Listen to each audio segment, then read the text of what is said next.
It's scary to me as Slauson discussing soup and crackers with one of those talking dolls. And just when you think Chuck Connors can't get any creepier, he does the whole thing of talking to Molly about her replacing his wife. An idea that will be played out later in alarming graphic detail, if you know what I mean, and I think you do. Yet more bizarre original moments in this one-of-a-kind flick, which was based, by the way, on David Schmoller's senior project at the University of Texas, a short film called The Spider Will Kill You. Schmoller's done a lot of good work. Never got the attention that he deserves, in my opinion. The Arrival, sci-fi black comedy, Netherworld, a ghost story.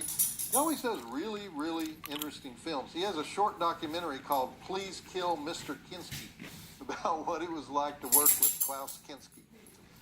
Anyway, of all the victims in the film, the only one who would go on to a starring career was Tanya Roberts, who played Becky. She'd already been knocking around Hollywood for a while in 1978 when they made this movie. She was only 23, but she'd worked as a dance instructor, a model. She did off-Broadway theater. She'd done TV commercials.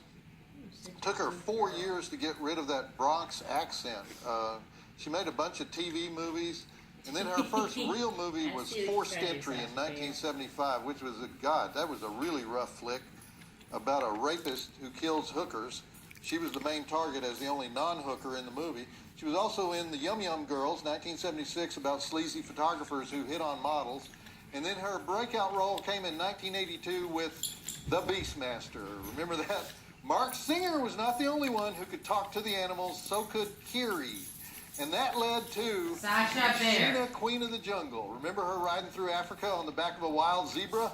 And she was a Bond girl in View to a Kill, back when Roger Moore was 007. And then she made some of the greatest straight-to-video erotic thrillers of the late 80s and early 90s.